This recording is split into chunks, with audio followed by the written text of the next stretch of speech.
রাতে আমি, আপু, দুলাভাই আর দুলাভাইয়ের বোন মিলে অনেক রাত পর্যন্ত আড্ডা দিয়েছি।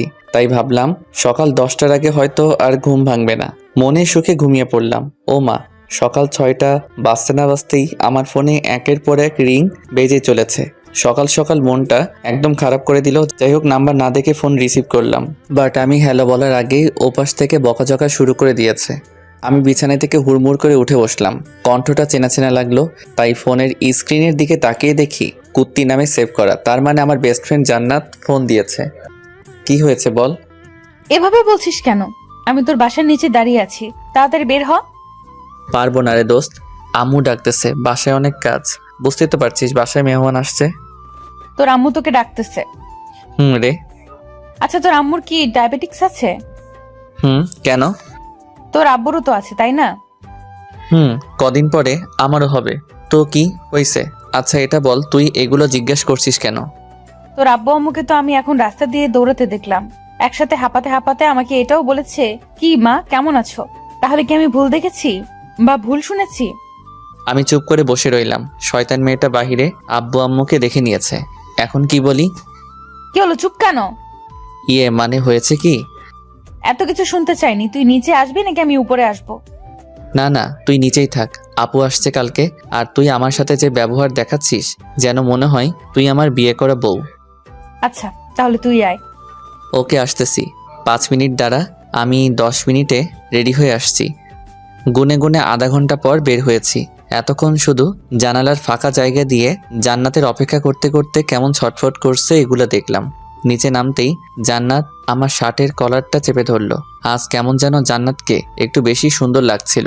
জান্নাত এমনিতে বেশ সুন্দরী মেয়ে, আর আজকে তো রাগে লাল হয়ে গেছে, তাই আরো সুন্দর লাগছিল।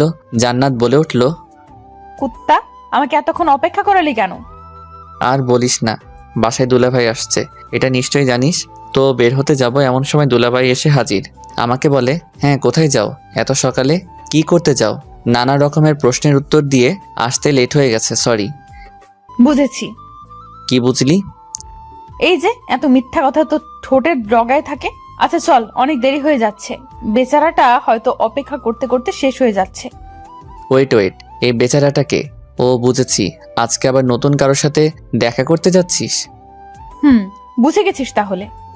বুঝবো না আবার? আটা ময়দা তো কম মাখিসনি। চুপ শয়তান, মূর্খামি করবি না।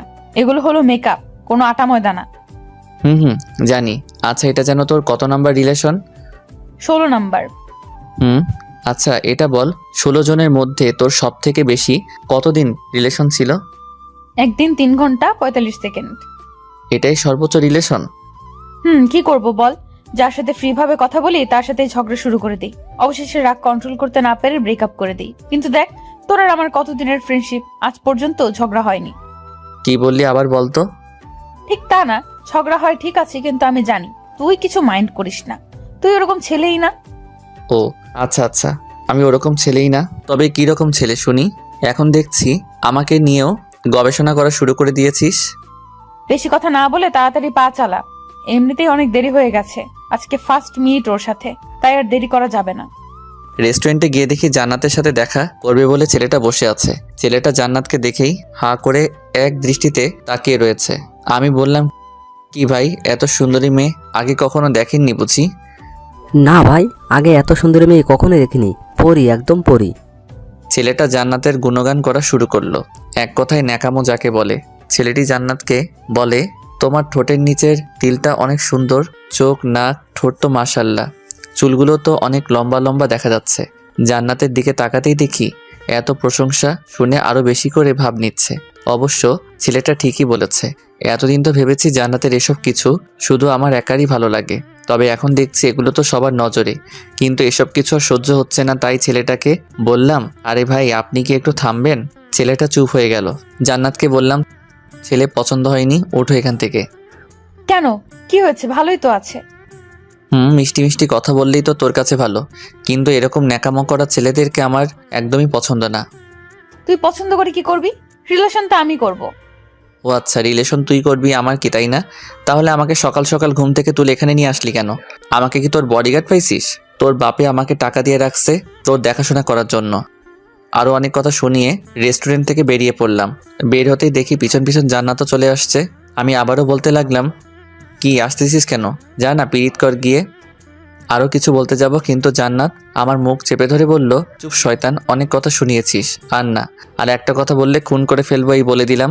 আমি বললাম, হাত সরা আমার মুখ থেকে, এত পারফিউম কেউ দেয় নাকি, তাও আবার হাতে? বাপের টাকা বেশি হয়েছে তাই নষ্ট করছি, তাতে তোর কি? আমি তো ফকিন্নি, আমার বাপের টাকা নাই তাই না? আচ্ছা এটা বল, আমি 16টা ছেলের সাথে দেখা করছি, সেখান থেকে তুই কয়টায় সাথে আমার ব্রেকআপ করাইছিস? আর আমি নিচ থেকে কয়টায় ব্রেকআপ করছি? 15 বার আমি ব্রেকআপ করিয়েছি ফার্স্ট মিটেই, আর একবার আমি এসেছিলাম না, তাই সেদিন তো রিলেশন হয়েছিল, কিন্তু ঝগড়া করে পরদিনই তুই ব্রেকআপ করে দিয়েছিস। তাহলে বুঝ আমার রিলেশন তুই ব্রেকআপ করিস, তারপরও কি তোকে না নিয়ে কখনো কার সাথে দেখা করেছি? আজকে তো এমনিই তোকে একটু রাগালাম। ও আচ্ছা হুসাইন, আমার কপালে কি প্রেম নাই, নাকি প্রেমের কপাল আমার নেই, কোনটা? জানি না। ভালো ছেলে কোথায় পাবো যাকে তুই নিজে পছন্দ করে আমাকে দিবি? জানি না। আচ্ছা তুই কিন্তু ততটাও খারাপ না, আর তোকে দেখে অনেক মেয়ে ক্রাশ খায়, অনেক আগে থেকে দেখে আসছি, ভাবিস না পাম দিচ্ছি। তো তাহলে তুই আমার হয়ে যা না প্লিজ। নাকের মধ্যে একটা ঘুষি মেরে চোখা নাক ভুতা করে দিব। তুই শুধু আমার খুব ভালো একটা ফ্রেন্ড, সো ভুলেও অন্য কিছু হওয়ার চিন্তাও করবি না, কারণ আমি তোকে ওসব নজরে কখনো দেখিনি। দূর, আমি তো মজা করছিলাম। কিন্তু জান্নাতের চোখ মুখে ফুটে উঠেছে ও আমাকে পছন্দ করে, বাট ফ্রেন্ডশিপ নষ্ট হওয়ার ভয়ে কিছু বলতে পারছে না। সেদিনের মতো বাসায় চলে আসলেও মনের মধ্যে একরকমের খুঁজখুঁজ সৃষ্টি হচ্ছে, কারণ জান্নাতের সাথে আমার অনেক দিনের ফ্রেন্ডশিপ, প্রায় 4 বছরের কাছাকাছি। তবে এত লম্বা সময়ও কখনো বুঝতে পারিনি জান্নাত আমাকে ভালোবাসে। ও এত রিলেশন করতে চায় কিসের জন্য সেটা এখন বুঝতে পেরেছি। জান্নাত দেখতে চাই ও রিলেশন করলে আমি কোনো রিয়্যাক্ট করি কিনা। আমি সত্যি খুব বোকা, এতদিন পর এত বড় সত্যিটা জানতে পেরেছি। এগুলো ভাবতে ভাবতে সিঁড়ি দিয়ে উপরে উঠছিলাম, এমন সময় দুলাভাইয়ের বোন আকির সাথে ধাক্কা লাগলো। আমি খুব ভালো করেই বুঝেছি এটা হঠাৎ ধাক্কা না, আকি ইচ্ছে করে দিয়েছে। কি চোখে দেখেন না নাকি? সরি। সরি মানে? এভাবে হবে না, আপনি বলেন আমার ভুল হয়েছে, প্লিজ মাফ করে দেন। ওকে মাফ করে দিয়েছি, এবার যেতে দাও। উফ, আমি কিভাবে ক্ষমা চাইতে হয় সেটা বলছি। আমি আর কিছু না বলেই রুমে এসে দরজা লক করে দিলাম। কিছুক্ষণ পর সিগারেট খেতে ছাদে গেলাম, গিয়ে সিগারেট জ্বালিয়ে খেতে লাগলাম। এমন সময় ছাদে আখির উপস্থিতি টের পেলাম। পিছন ফিরে দেখি সত্যি আখি দাঁড়িয়ে আছে। আপনি সিগারেট খান? কেন, চোখে দেখেন না? খাবেন নাকি? খাবো, কিন্তু কোথাও পাই না, তাই খেতেও পারি না। আজ যখন হাতের কাছে পাইছি তখন আর ছাড়ছি না।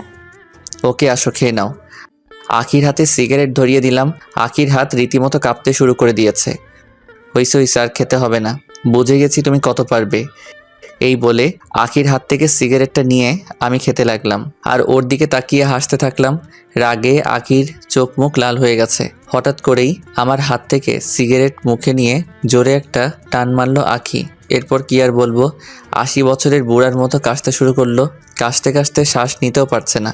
আমাকে বলে, আপনি এগুলো খান কেমন করে?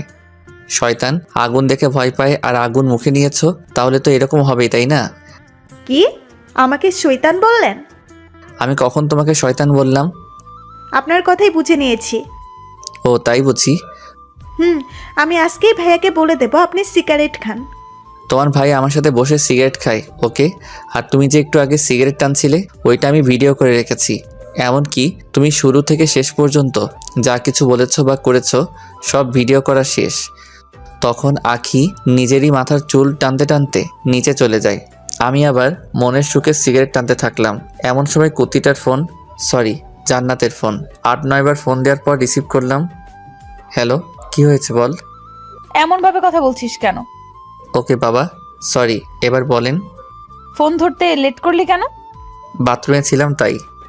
একটা অসাধারণ মিথ্যা কথা বললাম। ও, তোর বাসার ছাদেও বুঝি বাথরুম আছে? মনে তো হয় নেই। তাহলে কি ছাদের এক কর্নারে বসে পড়েছিলি? ফালতু ফালতু কথা রাখ। আমি বাসার ছাদে, এটা তোকে কে বলেছে? সেদিনের মতো আজকেও কি বাসার সামনে এসে হাজির হইছিস? আমার বইয়ে গেছে তোর বাসার সামনে গিয়ে তোকে চেক করতে যেতে দিব। তোকে ফোনে না পেয়ে আন্টিকে ফোন করেছি, আন্টি বললো তুই নাকি ছাদে হাওয়া খাচ্ছিস। হাওয়াই তো খাচ্ছি। তবে কোন হাওয়া খাচ্ছি সেটা তো আর আম্মু জানে না। আচ্ছা তুই কি বলবি যেন? আচ্ছা হুসাইন, মেয়েরা কোন কালারের শাড়ি পরলে তোর ভালো লাগে? অবশ্যই নীল। তবে তুই এগুলো শুনে কি করবি? কিছু না, তাহলে তোর নীল শাড়ি পছন্দ? খুব পছন্দ। আচ্ছা আজকে বিকালবেলা ফোন দিলে লেকের পাড়ে চলে আসিস একটু। ফ্রি থাকলে আসবো। তোর আবার কি কাজ? আসতে বসতে আসবি, বেশি বকবক করবি না। ওকে। নিচে চলে আসলাম।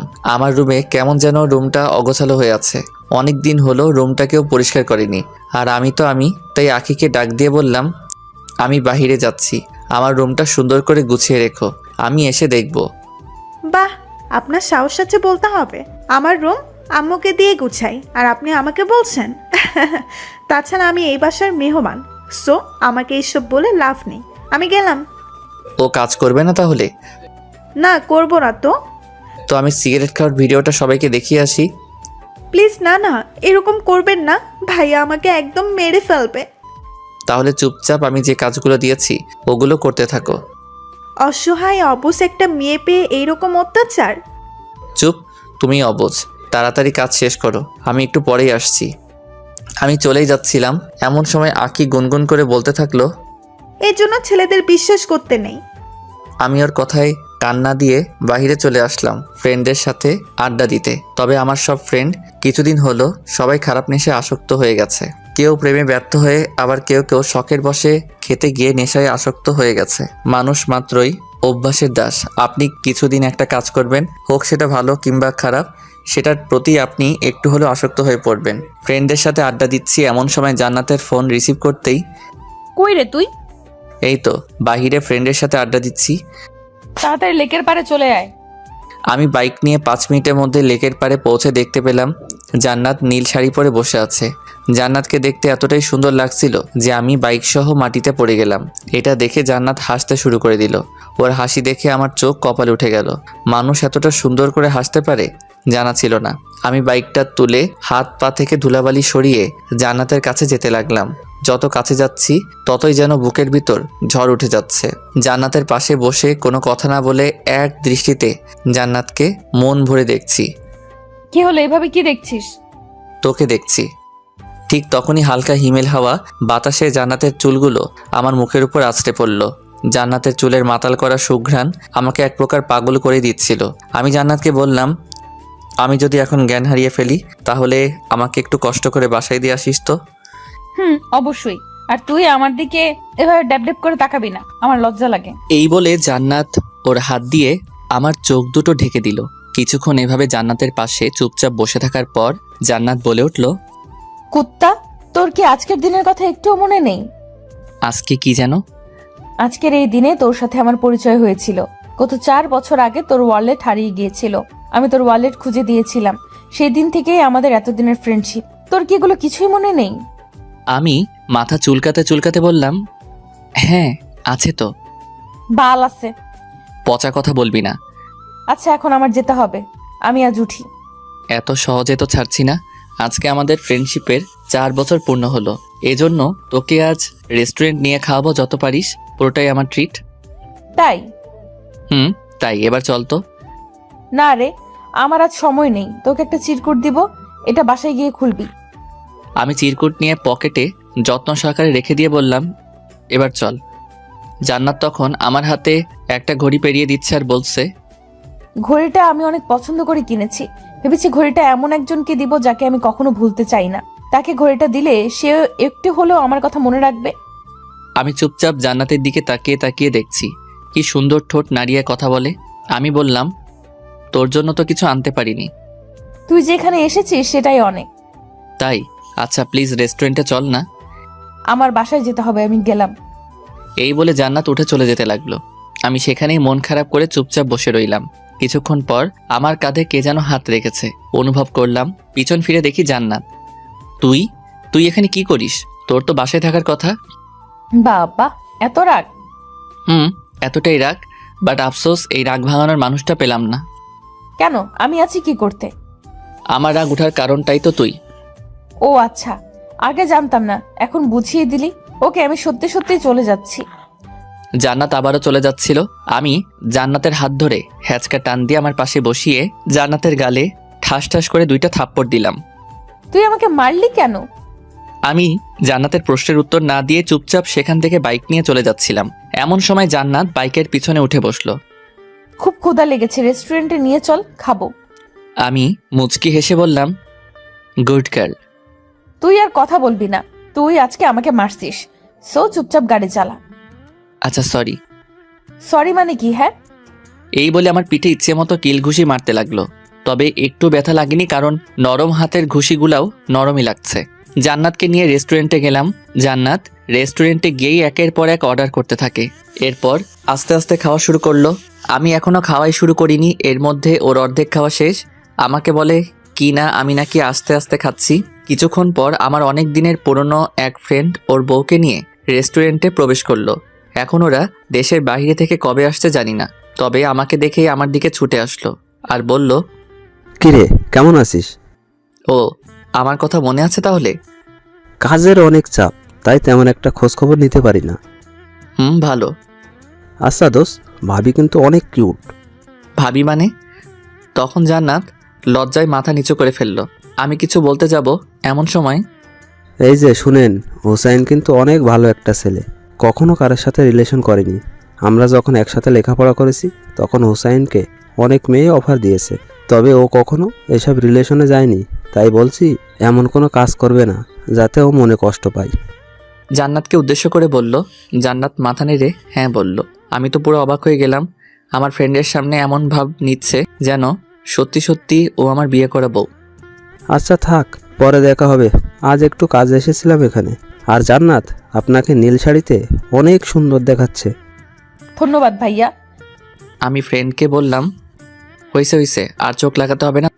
তখন ফ্রেন্ড ওর বউকে নিয়ে হাসতে হাসতে চলে গেল। আমি জান্নাতকে বললাম, এটা কি হলো? তুই ওকে বললি না কেন? তুই আমার জাস্ট ফ্রেন্ড। বারে, আমি বলতে যাব কেন? আমার তো শুনতে ভালোই লাগছিল। তার মানে তোর আমার বউ হওয়ার ইচ্ছে আছে? খুব ইচ্ছে। কি বললি আবার বল। তোর বউ হওয়ার ইচ্ছে আছে বললাম, তাই কি করবি, মারবি? ওকে মার। আর আমি যে তোকে চিরকুট দিয়েছি ওটা পড়লেই বুঝতে পারবি। ভালো, তুই খুব সুন্দর করে ফান করতে পারিস।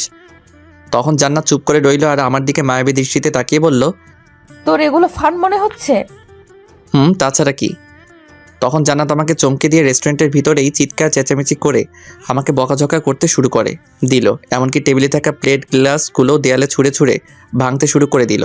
অবস্থা খারাপ বুঝে জান্নাতকে কোনোভাবে রেস্টুরেন্ট থেকে বের করে রেস্টুরেন্টের মালিককে জিনিসপত্র নষ্ট করায় জরিমানা আমাকে দিতে হয়েছে।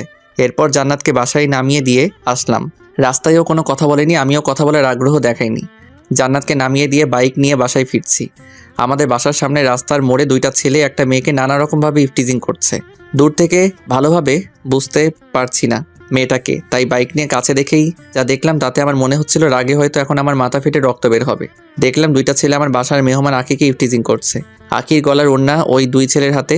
2 ছেলে আকিকে দেখছে আর জিহ্বা নাড়িয়ে তাদের ঠোঁট ভেজাচ্ছে। ওদের চোখে মুখে শয়তানের চাপ ভেসে উঠেছে। আমার এতটাই রাগ উঠেছিল যে প্রথমে বাইক থেকে আগে হকি স্টিকটা বের করলাম। হকি স্টিকটা বের করে ওই 2 ছেলেকে ইচ্ছে মতো মারতে লাগলাম। হঠাৎ দেখি আশেপাশে অনেক লোকের ভিড় জমে গেছে। রাস্তার মাঝে ওদের রক্তের বন্যা বয়ে যাচ্ছে। প্রায় আধমরা করে ফেলছি। সেদিন আর কিছু করলাম না। আখিকে নিয়ে বাসায় আসলাম। বাসার সামনে এসে বাইক থেকে নেমে দেখি আখির চোখে পানি। আমি এটা আগে খেয়াল করিনি। তখন আমি নিজ হাতে আখির চোখের পানি মুছে দিয়ে বললাম, দূর পাগলি, এই সামান্য বিষয় নিয়ে কেউ বাচ্চাদের মতো কান্না করে নাকি? এই কথা বলার সাথে সাথে আবারও কান্না জুড়ে দিল। এখন আমরা বাসার সামনে, তুমি যে এত কান্না করছো কেউ দেখলে বলবে আমি তোমাকে মেরেছি। প্লিজ কান্নাটা থামাও, কিছুই তো হয়নি, আমি তো আছি, তাই না? চোখের পানি মুছে ফেলো। আপনি মুছে দেন। কি আর করার, আমি সবকিছু ঠিকঠাক করে আখিকে নিয়ে বাসায় ঢুকলাম। বাসায় ঢুকতে আপুর সাথে দেখা। কই গিয়েছিলি হুসাইন? এই তো একটু বাহিরেই। ও আচ্ছা, শোন, এখন আর বাহিরে যাওয়ার দরকার নেই। কেন, কি হয়েছে? শুনলাম বাহিরে নাকি একটা ছেলে একাই 2জন ছেলেকে এমন মারছে যে তাদেরকে আমাদের এই হসপিটালে রাখিনি, অন্য জায়গাতে নিয়ে যেতে হয়েছে। ও আচ্ছা, তাই? কি বদমাইশ ছেলে রে বাবা, একাই দুজনকে মেরে হসপিটালে পাঠিয়ে দিয়েছে। এই কথা শুনে আখি উহু করে হেসে ফেলল। আপু আখিকে বলল, কি হয়েছে, তুমি হাসলে কেন? কিছু না, এমনি। আপু, আর আমার তো রক্ত দেখলেই ভয় লাগে। কি, তোর রক্ত দেখলে ভয় লাগে? খুব ভয় করে। শয়তান, তুই তো প্রাইমারি স্কুলে পড়াকালীন অনেকেরই নাক ফাটিয়েছিস, আর বড় হয়ে কি কি করেছিস সেগুলো আর বললাম না, আঁখি আছে এখানে তাই। ভালো। আর তোমার কাছে এগুলো কে শুনতে চেয়েছে? এই বলে আমি রুমে চলে আসলাম। তবে আজ আমার রুম আমার নিজের কাছে অচেনা অচেনা লাগতেছে, কারণ আখিকে রুম গোছাতে বলেছিলাম, জানি গোছাবে, কিন্তু এত সুন্দর করে গোছাবে কে জানে। এত সুন্দর রুম দেখে বিছানায় ধপাস করে শুয়ে পড়লাম। ক্লান্ত থাকার কারণে বিছানাতে শুতেই ঘুমিয়ে পড়লাম। সন্ধ্যার আগ মুহূর্তে সূর্য যখন লাল রং আকার ধারণ করে, তখন আমার ছাদে গিয়ে সিগারেট খেতে খুব ভালো লাগে। ও আর হ্যাঁ, আরেক সময় আছে যে সময়টা আমি ছাদে বসে বসে পার করে দেই অনেকটা সময়, সেটা হলো পূর্ণিমার রাতে। চাঁদের সৌন্দর্য দেখতে দেখতে সিগারেট খেয়ে পার করে দিই অনেকটা সময়। প্রতিদিনের মতো আজ সন্ধ্যায় ছাদে যাব, তবে ঘুম থেকে উঠে সিগারেটের প্যাকটা খুঁজে পাচ্ছি না। রুম গুছিয়ে আকি সিগারেটগুলো কই যে রাখছে কে জানে। আমার অনেক রাগ আর অনেক সাহসী মানসিকতাও আছে, তবে আমার কোনো জিনিস কেউ না বলে নিলে, সেটা আর ফেরত আনতে না পারলে, বা কোনো জিনিস অনেক খোঁজাখুঁজি করার পরও যদি না পাই, তাহলে রাগে এক প্রকার কান্না করে দেই। তো অনেক খোঁজাখুঁজির পর আমার বিছানার পাশের টেবিলে কেমন যেন অনেকগুলো জিনিস একসাথে প্যাক করে রাখা। প্যাকিংটা খুলতে আমার 5 মিনিট লাগছে। ওইটার ভিতরে দেখতে পেলাম সিগারেট রাখা। উফ, তখন আমার মনে আনন্দের অনুভূতি সৃষ্টি হলো। আমি দ্রুত গতিতে সিগারেট খুঁজতে লাগলাম, তবে 7-8টা প্যাক ছিল, কোনোটাতেও একটা সিগারেটও পেলাম না। সব খালি করে রেখে দিয়েছে বদমাইশটা। প্যাকটার কাছে একটা চিরকুট পেলাম, যেটাতে লেখা, সিগারেট এমন এক জিনিস যার গায়ে তার বদনাম লেখা থাকে, তাই এগুলো খাওয়া ছেড়ে দিন। জানি এত সহজে ছাড়বেন না, তাই সিগারেটগুলো ফেলে দিয়ে খালি প্যাক রেখে দিয়েছি। উফ, এখন কেমনটা লাগে? আখিকে পরে দেখে নিব। বিছানার নিচে আলাদাভাবে সিগারেট থাকে, সেখান থেকে সিগারেট নিয়ে ছাদে চলে আসলাম। ছাদে গিয়ে সিগারেট খেতে খেতে ভাবলাম, অনেকক্ষণ তো হয়ে গেল, এখনো পর্যন্ত জান্নাতের ফোন আসেনি, কি হয়েছে? তাই আমি নিজেই জান্নাতকে ফোন দিলাম। ফোন দিতেই রিসিভ করে ওপাশ থেকে মহিলা কণ্ঠী কেউ একজন বলে উঠল, কাকে চাই? আমি বুঝে ফেললাম এটা জান্নাতের আম্মু, মানে আন্টি ফোন রিসিভ করেছে। তবে জান্নাতের ফোন তো আন্টির কাছে থাকার কথা না। যাই হোক, আন্টিকে বললাম, আমি হুসাইন, জান্নাত কোথায়? ওহ বাবা, তুমি? হুম। জান্নাত কোথা থেকে যেন এসে রাগের মাথায় আমার ঘুমের ওষুধ খেয়ে ঘুমিয়ে পড়েছে, এখনো পর্যন্ত ওঠার নামই নেই। মানে কি, ও ওইসব খেয়েছে কেন? সেটা জানার জন্যই তো তোমাকে ফোন দিব ভেবেছি, তবে জান্নাতের ফোনের কিছু বুঝি না, তাই অনেক চেষ্টা করার পরও ফোন দিতে পারছি না। এরপর তুমিই ফোন দিলে। ও আচ্ছা, জান্নাতের এখন কি অবস্থা? আমি কি আসবো? না থাক, 2টা ঘুমের ওষুধ খেয়েছে, সমস্যা নেই, একটু পরেই ঘুম ভেঙে যাবে, তুমি চিন্তা করো না। আচ্ছা আন্টি, ওর ঘুম ভাঙলে আমাকে ফোন দিতে বলবেন। ওকে। ফোন রেখে ভাবতে লাগলাম, জান্নাত হয়তো আমাকে অনেক দিন থেকেই ভালোবাসতো, তবে কখনো বলেনি। তাই আমি আমাদের ফ্রেন্ডশিপ শেষ করে দিব, মানে জান্নাতের সাথে রিলেশনে যাব। সিগারেট শেষ করে নিচে চলে আসলাম। রাতে খাবার খেয়ে বিছানায় শুয়ে শুয়ে ফেসবুক চালাচ্ছি। এমন সময় আমার দরজায় কে যেন নক করলো। আমি বললাম, দরজা খোলা আছে, ভিতরে আসতে পারেন। দরজা খুলে আখি রুমে প্রবেশ করলো। আখির হাত দুটো পিছনে, আমার সামনে এসে বলল, আচ্ছা, আপনাকে কিছু কথা বলবো, আপনার কি শোনার মতো টাইম হবে? অবশ্যই, আপনি বলেন। আপনাকে আমার প্রথম দেখাতেই ভালো লেগেছিল, এরপর ধীরে ধীরে আপনার প্রেমে পড়ে গিয়েছি। এখন সবসময় আপনার কথাই ভাবি। সত্যি বলতে আপনাকে আমি প্রচুর ভালোবেসে ফেলেছি। দেখো আখি, এটা কখনোই সম্ভব না। এত কিছু জানি না, আপনাকে ভালোবাসি এটাই জানি। এই বলে হাত বাড়িয়ে ফুল দিল। আমি ফুলটা নিয়েছি, কারণ হলো ফুল তো কোনো দোষ করেনি। আখি হাসতে হাসতে আমার রুম থেকে চলে গেল। ঠিক তখন মনে পড়ল, জান্নাত আমাকে একটা চিরকুট দিয়েছিল, ওইটা প্যান্টের পকেটে রেখেছি। পকেট থেকে চিরকুটটা বের করে পড়তে শুরু করলাম। চিরকুটটা ছিল এমন, দেখ হুসাইন, আমি তোকে অনেকদিন থেকেই ভালোবাসি। যদিও তোর কাছে এটা শুধুমাত্র ফ্রেন্ডশিপ, তবে আমার কাছে না, কারণ আমি তোকে ভালোবাসি, আর ভালোবাসি বলেই তোকে দেখিয়ে রিলেশন করতে চেয়েছি, যাতে তুই আমার প্রতি একটু সিরিয়াস হবি, এটা ভেবে। তোকে ভালোবাসি এটা অনেকদিন থেকেই বুকের মধ্যে চেপে রেখেছি, তবে আর পারছি না। বিশ্বাস কর, তোকে 1 মিনিটের জন্য আমার ভাবনা থেকে সরাতে পারি না। খুব ভালোবাসি রে তোকে, আর তোকে না পেলে আমি কি করব নিজেও জানি না। আরও অনেক কিছু লেখা ছিল। এখন আমি তো পড়ে গেলাম বিপদে। 2 নৌকার এক মাঝি কখনো হয় না। হতো যদি আমি প্লে বয় হতাম, বাট আমি অমন না। কি করব কিছু বুঝতে পারছি না, মাথায় কাজ করছে না। অনেকটা সময় চলে গেল, এখনো পর্যন্ত জান্নাতের কোনো ফোন পেলাম না। এখন রাত 4টা বাজে, আর ভালো লাগছে না, তাই বাইক নিয়ে বেরিয়ে পড়লাম জান্নাতের বাসার উদ্দেশ্যে। 10 মিনিটে পৌঁছেও গেলাম। জান্নাতের বাসার সামনে দাঁড়িয়ে জান্নাতকে ফোন করতে থাকলাম। 10-12 বার ফোন দেওয়ার পর জান্নাত ফোন রিসিভ করলো। হ্যালো। কি হয়েছে বলেন? আমার কিছু হয়নি, কিন্তু তোর কি হয়েছে? তুই নাকি ঘুমের ওষুধ খাইছিস। তো আপনার কি? আমার কি মানে? আর তুই আমাকে আপনি করে বলছিস কেন? তাহলে কি বলবো? আচ্ছা দেখেন, আমার আপনার সাথে কথা বলতে ভালো লাগছে না, সো বাই। ভালোভাবে কথা বলছি, ভালো লাগে না? নিচে নাম, কথা আছে। পারবো না। এই বলে ফোন রেখে দিল। হঠাৎ জান্নাতের এতটা চেঞ্জ আমার কেমন যেন সহ্য হচ্ছিল না, তাই ওদের বাসার ভিতরে গেলাম। দরজা নক করতেই আন্টি দরজা খুলে দিল। বাবা তুমি আসো, ভিতরে আসো। আমি ভিতরে প্রবেশ করলাম। আচ্ছা হুসাইন, জান্নাত কাউকে কি ভালোবাসে বা প্রেমে ব্যর্থ হয়েছে? তুমি তো ওর বিষয়ে সব জানো। আরে না, তেমন কিছু না। জানোই তো, মেয়েটা আমার অনেক জেদি। ওর বাবা তো ব্যবসার কাজে বাইরে গিয়েছে, তাই জান্নাতকে নিয়ে আমার অনেক চিন্তা হয়। কখন যে কি করে বসে পাগলি মেয়েটা। আপনি চিন্তা করেন না, আমি আছি তো। জান্নাত কোথায়? ও তো উপরে ওর রুমেই। আমি উপরে গিয়ে জান্নাতের দরজাতে নক করলাম, বাট কোনো সাড়া শব্দ পেলাম না। আমার ডাকাডাকিতে আন্টিও নিচ থেকে চলে এলো। আন্টিও অনেক ডাকাডাকি করলো, কিন্তু কোনো কাজ হলো না। জান্নাত কিছুতেই দরজা খুলছে না। রাগ থাকা ভালো, কিন্তু এতটা রাগ মোটেও ভালো না। আমি সেখান থেকে মন খারাপ করে বাসায় চলে আসলাম। বাসায় এসে নিজেকে পাগল পাগল লাগতেছিল। আমি এজন্য আমার লাইফে কারোর সাথে রিলেশন করিনি, কারণ আমি জানি রিলেশনে সুখের চেয়ে দুঃখের পরিমাণটাই বেশি হয়। কেউ যদি জাস্ট একবার মন থেকে 3-4 বছর রিলেশন করে, সেই প্রেমে ব্যর্থ হয়, তাহলে তারা জীবনটা নষ্ট করতে 1 মিনিটও ভাবে না। ছোটবেলা থেকে যেই ভয়টা পেয়ে এসেছি, আজ সেটাই হলো আমার সাথে। কারণ আমি জান্নাতকে ভালোবেসে ফেলেছি। কোনো এক কবির কথা, একটা ছেলে মেয়ে কখনো ভালো বন্ধু হতে পারে না, কোনো না কোনো সময় প্রেমে পড়বেই।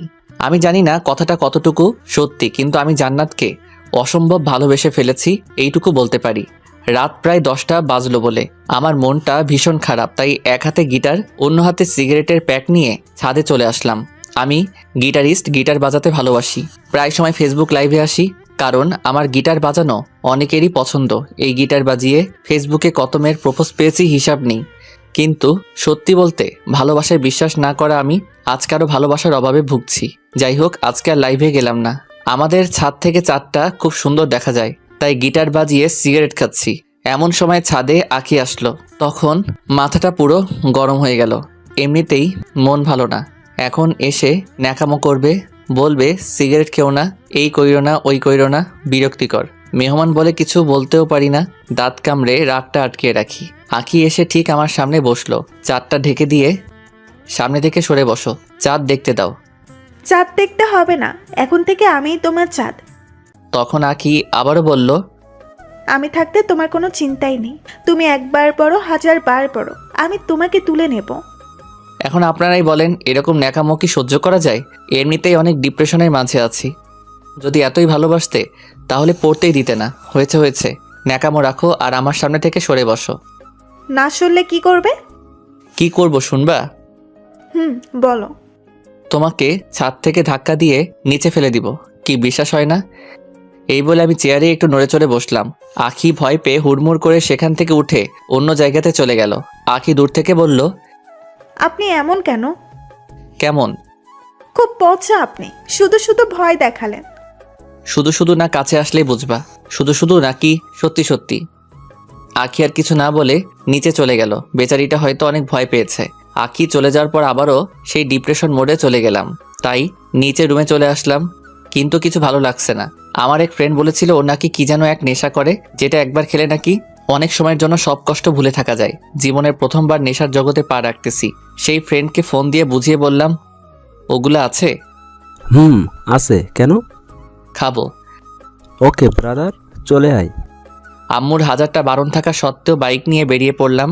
কারো কথা শুনলাম না। আম্মু অনেক বললো এত রাতে বাইক নিয়ে বের হইস না বাবা, বিপদ হতে পারে। আমি আম্মুকে জড়িয়ে ধরে বললাম কিছু হবে না, তোমার দোয়া আমার সাথে আছে তো, তাই না? এই বলে বাইক নিয়ে বেরিয়ে পড়লাম। রাস্তায় তেমন একটা গাড়ি নেই, 2-1 মিনিট পর পর মালবাহী ট্রাক যাচ্ছে, তাই বাইকের স্পিড 100-র নিচে আসতেই দেইনি। হঠাৎ করে কেমন যেন মাথা ঘুরে গেল, চোখে অন্ধকার দেখলাম, তাই বাইকের কন্ট্রোল হারিয়ে এক মালবাহী ট্রাকের নিচে চলে গেলাম। তারপর আমাকে সেখানে থাকা লোকগুলো হসপিটালে নিয়ে গিয়েছে। আমার অবস্থা খুব খারাপ, শরীর থেকে প্রচুর রক্তক্ষরণ হয়েছে। আমার বাসার লোকজনকে ফোন করে ডাকা হলো, সবাই কান্নায় ভেঙে পড়ল। বাবা মায়ের একমাত্র ছেলে, বুঝতেই তো পারছেন। হসপিটাল থেকে আমায় মৃত ঘোষণা করার পর আমাকে মর্গে পাঠিয়ে দেওয়া হয়। এগুলো কিন্তু সুস্থ হওয়ার পরে জানতে পেরেছি। আমাকে মর্গে রাখা হলো। সেদিন হসপিটালে কোনো এক অকেশন চলছিল, মানে অনুষ্ঠান, তাই আমার পোস্টমর্টেম সেদিন করা হয়নি, কাল করবে বলে জানিয়েছে। হঠাৎ করে আমার জ্ঞান ফিরে, তখন আমি মর্গে লাশ রাখার রুমেই। ডাক্তারের ভুলের কারণে আমাকে মৃত ঘোষণা করা হয়েছে। তাছাড়া সায়েন্সে এমনও ব্যাখ্যা আছে যে রোগীর রেসপন্স দুর্বল থাকার কারণে ডাক্তারদের বুঝতে সমস্যা হয়। আমার সাথে হয়তো সেটাই হয়েছে। যাই হোক, জ্ঞান ফিরে পাবার পরে আমি বুঝতেই পারছি না আমি কোথায় আছি। সাধারণত মর্গে অনেক ঠান্ডা, ফ্রিজের মতো, যাতে লাশ পচে গলে না যায়। আমার খুব ঠান্ডা লাগছে, কারণ আমার শরীরে পাতলা সাদা চাদরের মতো কাপড়টা ছাড়া আর কিছু নেই। আমি অন্ধকারে দরজা খুঁজে ধাক্কালাম, কাজ হলো না, বাহিরে থেকে লক করা। আর সেদিন হসপিটালে অকেশন থাকার ফলে গার্ডরা সব ওখানেই, কিন্তু আমি ঠান্ডায় একদম জমে যাচ্ছি। রুমটা পুরো অন্ধকার, কিছু দেখতে পাচ্ছি না। এই রুমেই অনেক লাশ রাখা আছে।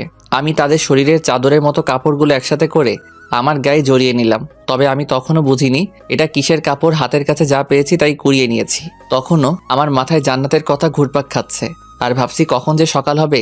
এরকম আর বেশিক্ষণ থাকলে এবার সত্যি সত্যি মরে যাব।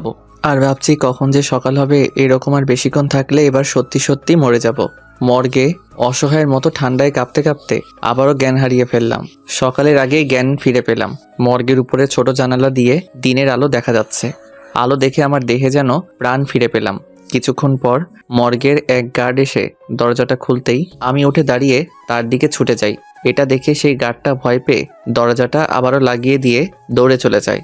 ভয় পাওয়ারই কথা, কারণ মর্গে কখনো জীবন্ত মানুষ থাকে না। সো সেই গার্ডটা হসপিটালের ডাক্তার সহ আরও কিছু মানুষ নিয়ে এসে দরজাটা খুলতেই আমি আবারও দৌড়ে তাদের দিকে ছুটে গেলাম। সারা রাত অনেক ঠান্ডার মধ্যে ছিলাম, তাই গলা দিয়ে কোনো শব্দ বের হচ্ছিল না। এক ডাক্তার সবকিছু বুঝতে পেরে আমাকে তাড়াতাড়ি করে ইমার্জেন্সিতে নিয়ে গেল। সব ট্রিটমেন্ট শেষ করে আমাকে হসপিটালের এক রুমে রাখা হলো কিছুদিনের জন্য। ডাক্তার বলেছে এখানে কিছুদিন থাকলে পুরোপুরি সুস্থ হয়ে উঠবে। আব্বু ডাক্তারদের নামে পুলিশ কেস করতে চাইলে, থাক না, আমার ছেলেকে ফিরে পেয়েছি, এটাই অনেক, আমি আর কিছু চাই না। তখন ডাক্তার এসে আমাদের কাছে ক্ষমা চাইতেই আম্মু তাদের বলল, ক্ষমা চাইতে হবে না, আমার ছেলের মতো অন্য কারো ছেলের সাথে এমনটা করবেন না আর কোনোদিনও। এই আম্মু আবারও কান্নাতে ভেঙে পড়ল। আমি আম্মুকে জড়িয়ে ধরে বললাম, সব কিছু তো ঠিক হয়ে গেছে, তাহলে এখন কেন কান্না করছো? হসপিটালে সেদিন আমার আত্মীয় স্বজন সবাই ছিল, কিন্তু আমার চোখ দুটো শুধু জান্নাতকেই খুঁজে বেড়াচ্ছিল। কিন্তু সেদিন এক নজর জান্নাতকে দেখার জন্য পাগলের মতো এদিক ওদিক তাকাতাকি করতে থাকি, কিন্তু জান্নাতকে কোথাও দেখতে পেলাম না। তখন সবার সামনে হেসে দিয়েছিলাম। হাসিটা কষ্টের ছিল, এটা আর কেউ না বুঝতে পারলেও আমার পাশে বসে থাকা আখি বুঝে নিয়েছিল। সব ঠিক হয়ে যাবে। সব তো ঠিকই আছে। না, সব ঠিক নেই। আচ্ছা, কি ঠিক নেই? খুব ভালো করেই বুঝতে পেরেছি, আপনার চোখ দুটো শুধু জান্নাতকেই খুঁজে চলছে। তোমাকে জান্নাতের ব্যাপারে কে বলছে? আপনার রুম থেকে জান্নাতের দেওয়া চিরকুটটা পড়ে সব বুঝেছি। আপনাদের মাঝে কি হয়েছে আমি জানি না, তবে চিন্তা করবেন না, সব ঠিক হয়ে যাবে। সব ঠিক হলে তুমি কেমন করবে? তুমিও তো আমাকে ভালোবাসো, নাকি সেদিন মিথ্যা বলেছিলে? আমার ভালোবাসা মিথ্যা নয়। আমি জানি জোর করে কারো ভালোবাসা পাওয়া যায় না। আপনার মনে আমার জন্য কোনো জায়গা নেই। আপনি আপনার সবটা দিয়ে জান্নাতকে ভালোবেসে ফেলেছেন, সব বুঝি। তুমি এত কিছু বুঝলে কেমন করে? মেয়েদের অনেক কিছু বোঝার ক্ষমতা থাকে, সে আপনি বুঝবেন না। জি না, মেয়েরা অনেক কিছু বুঝতে পারে কিনা সেটা জানি না, তবে মেয়েদের কোনো কিছু কেউ বুঝতে পারে না। যেমন আমি। জান্নাত কেন এমন করছে কিছুই বুঝতে পারছি না। আপনার ভালোবাসা যদি সত্যি হয়ে থাকে তাহলে অবশ্যই জান্নাত আপনার জীবনে আবার ফিরে আসবে। তাহলে তোমার ভালোবাসার কি হবে? আমার ভালোবাসা না হয় অপূর্ণই থেকে যাবে। সব ভালোবাসার যে পূর্ণতা পেতে হবে এমনটা তো কথা নেই। ভালোবাসার মানুষকে সারা জীবনের জন্য পেতে অনেক বড় কপাল লাগে, আর সেটা হয়তো আমার নেই। এইটুকু বলে আখি চোখের পানি লুকিয়ে মুচকি হেসে রুমের বাহিরে চলে গেল। আখি বাহিরে চলে গেলে আম্মু ভিতরে এসে বলল, বাবা কিছু লাগবে? হুম, কি লাগবে বাবা? একটু বাহিরে যেতে চাই। কেন, কি লাগবে বল, আমি এনে দিচ্ছি। সিগারেট লাগবে, এনে দিতে পারবে? আম্মু জানেই আমি অনেক আগে থেকে সিগারেট খাই। আম্মু কিছুক্ষণ চুপ থেকে বলল, তোর এই অবস্থায় কিভাবে সিগারেট দেই? প্লিজ মা, আর পারতেছি না, একটা খেলে কিছু হবে না। আচ্ছা দেখছি কি করা যায়। কিছুক্ষণ পর আখিকে দিয়ে একটা প্যাকেট ভিতরে একটা সিগারেট আর একটা ম্যাচ পাঠিয়ে দিয়েছে।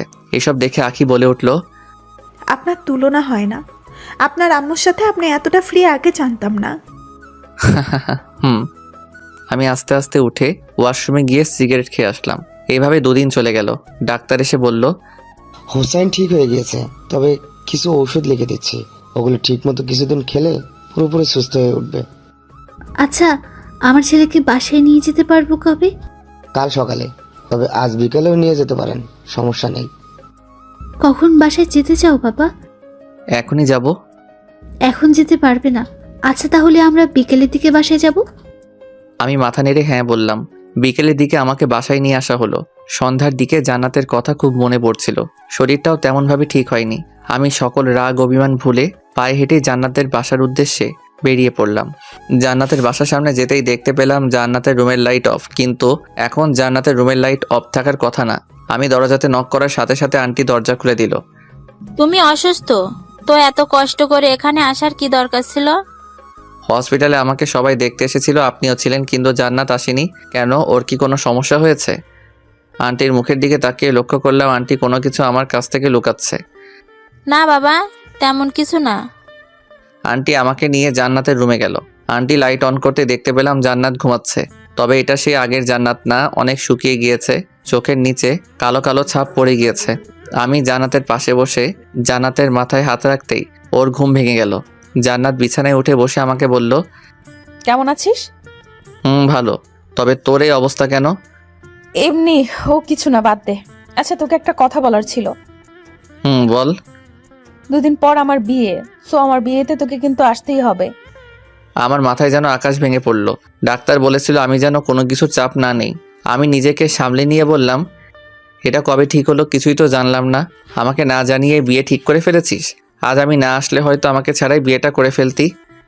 আব্বুর ফ্রেন্ডের ছেলের সাথে হুট করে আমার বিয়ে ঠিক করে ফেলেছে, আমি বুঝতেও পারিনি। ও আচ্ছা, সমস্যা নেই, ওকে আমি অবশ্যই তোর বিয়েতে আসবো। আর কিছু বলতে পারলাম না, কখন যে আমার চোখের কোণে পানি জমে গিয়েছে বুঝতেই পারিনি। তাই সেখানে আর বেশিক্ষণ থাকলাম না, বাসায় চলে আসলাম। রাস্তা দিয়ে হেঁটে হেঁটে আসার সময় আমার চোখ দিয়ে অঝরে পানি ঝরছে। বাসায় এসে নিজেকে সান্ত্বনা দিয়ে ভাবলাম, যদি আমার ভালোবাসা সত্যি হয়ে থাকে তাহলে অবশ্যই জান্নাত আমার কাছে ফিরে আসবে। কিন্তু বারবার মনে হচ্ছে আমি জান্নাতকে হারিয়ে ফেলছি। তবে আমার বিশ্বাস জান্নাত আমার আর আমার কাছেই ফিরে আসবে। দেখতে দেখতে 2 দিন চলে যায়। কাল জান্নাতের বিয়ে। রুমেই শুয়ে আছি, এমন সময় এক ফ্রেন্ডের ফোন আসলো। রিসিভ করতে ফ্রেন্ড বলল, কিরে হোসাইন, কই তুই? কেন, কি হয়েছে? আজ জান্নাতের বিয়ে, জানিস না? জানি তো, কি হয়েছে? তো কি হয়েছে মানে? তুই যাকে নিয়ে স্বপ্ন দেখতি আর আমাদেরকে তোরা জান্নাতের গল্প শোনাইতি, আজ তার বিয়ে হয়ে যাচ্ছে, অথচ তোর কোনো চিন্তাই নেই। বাদ দে তো, আমার জাস্ট ফ্রেন্ড ছিল।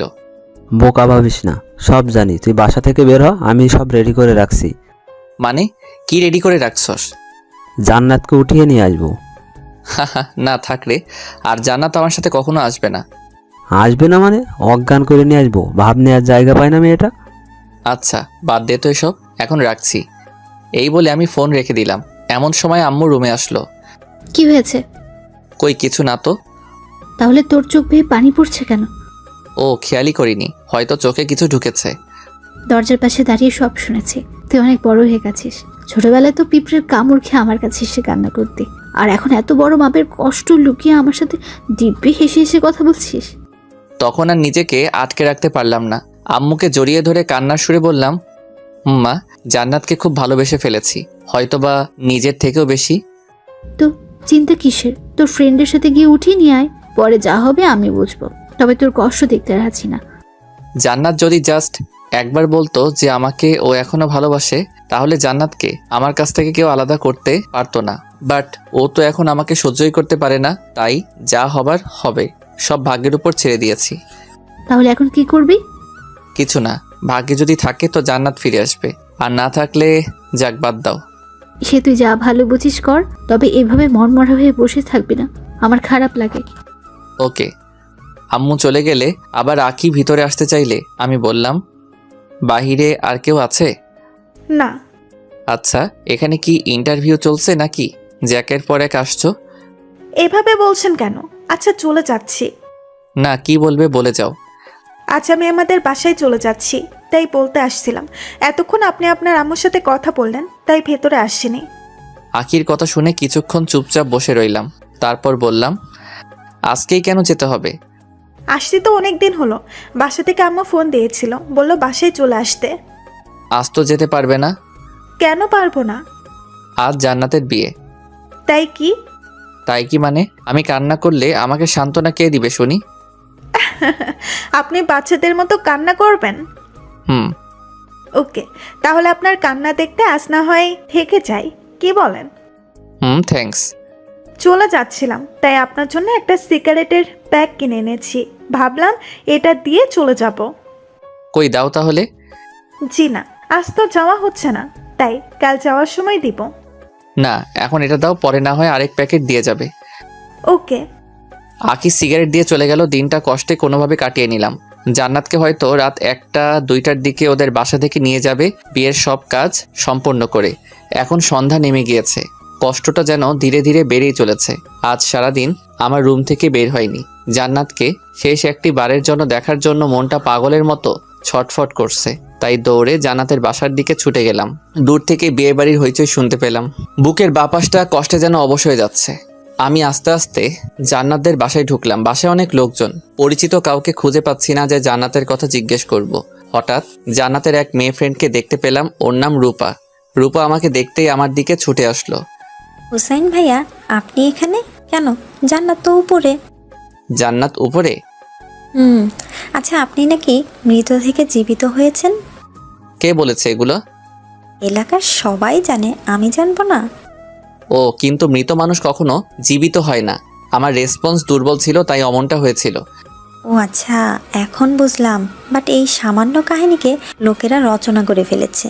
আপনি নাকি কবর থেকে উঠে চলে এসেছেন। আরে এরকম অনেক কিছু বলেছে তারা। ও বাদ দাও। আচ্ছা, আমাকে একটু জান্নাতের কাছে নিয়ে যেতে পারবে? আপনি হলেন জান্নাতের বেস্ট ফ্রেন্ড, আপনাকে আমার নিয়ে যেতে হবে কেন? আপনি তো নিজেই যেতে পারেন। রূপার কথা শুনে জান্নাতের আর আমার সেই আগের মিষ্টি ফ্রেন্ডশিপের কথা মনে পড়ে গিয়েছে। কতই না সুন্দর ছিল সেসব দিনগুলো। এগুলো ভাবতে ভাবতে চোখের কোণে অনেকটা পানি জমে গিয়েছে। আমি রূপাকে বললাম, আচ্ছা তুমি যাও তাহলে। রূপা চলে গেলে আমি উপরে গেলাম। দরজার বাহির থেকে জান্নাতকে দেখতে পেলাম। জান্নাতের দিকে তাকিয়ে চোখ ফেরাতে পারছি না। জান্নাত এমনিতে অনেক সুন্দর, তার মাঝে আজ আবার বিয়ের সাজে। কখনো পরি দেখিনি, তবে পরিদের বিষয়ে যতটুকু শুনেছি তার থেকে জান্নাত কোনো অংশে কম নয়। সেখানে আর বেশিক্ষণ থাকতে পারলাম না, দ্রুত বাসায় চলে আসলাম। নিজের উপর এত রাগ হচ্ছিল বলে বোঝাতে পারবো না। কেন যে সেদিন জান্নাতের ভালোবাসা অবহেলা করেছি। সেদিন জান্নাতকে ফিরিয়ে না দিলে আজ হয়তো আমার এমন দিন দেখতে হতো না। রাগে আমার রুমের জিনিসপত্র ভাঙতে শুরু করে দেই। জিনিসপত্র ভাঙার শব্দ পেয়ে নিচ থেকে আম্মু আপু চলে আসে। আমাকে সান্ত্বনা দিয়ে তারা চলে যায়। আমাকে বলে ঘুম আসতে, তবে ঘুম আসছিল না বলে 3-4টা ঘুমের ওষুধ একবারে খেয়ে ফেলি। এখন আর বিছানায় উঠতে পারিনি। বিছানার নিচে ফ্লোরে ঘুমিয়ে পড়লাম। সকালে ঘুম থেকে উঠে অনুভব করলাম আমি বিছানাতে শুয়ে আছি। আমার কপালে কে যেন চুমু খাচ্ছে। চোখ খুলতেই দেখতে পেলাম জান্নাত আমার পাশে বসে কপালে চুমু দিচ্ছে। নিজের চোখকে যেন বিশ্বাস করতে পারছি না, তাই হালকা করে আমার শরীরে চিমটি কাটলাম, এটা ভেবে যে আমি স্বপ্ন দেখছি না তো। ঘুম থেকে উঠেই চমকে গেলাম। জান্নাতকে আমার পাশে দেখে সত্যি নিজের চোখকে বিশ্বাস করতে পারছি না। আমি জান্নাতকে বললাম, তুই এখানে কি করিস? তোর তো শ্বশুরবাড়ি থাকার কথা। রাখ তো শ্বশুর বাড়ি। সারা রাত এভাবে তোর পাশে বসে বসে তোকে ডাকাডাকি করতেছি, তাও তোর ঘুম ভাঙাতে পারলাম না। পারবি কেমন করে? অনেকগুলো ঘুমের ওষুধ খেয়ে ঘুম দিয়েছি। এই কথা বলা মাত্রই জান্নাত আমার বুকের উপর উঠে বসে আমার গালে মিষ্টি মিষ্টি থাপ্পড় মেরে বলতে থাকে, শয়তান, তুই এগুলো খাইছিস কেন? তোর কাছ থেকে তো শেখা এগুলি খাওয়া। আমি আগে অবশ্যই খেয়েছি, যার ফলে আমার শরীর স্বাস্থ্য মাঝখানে নষ্ট হয়ে গিয়েছিল। এখন আর খাই না, তাই আবার ঠিক হয়ে গিয়েছে।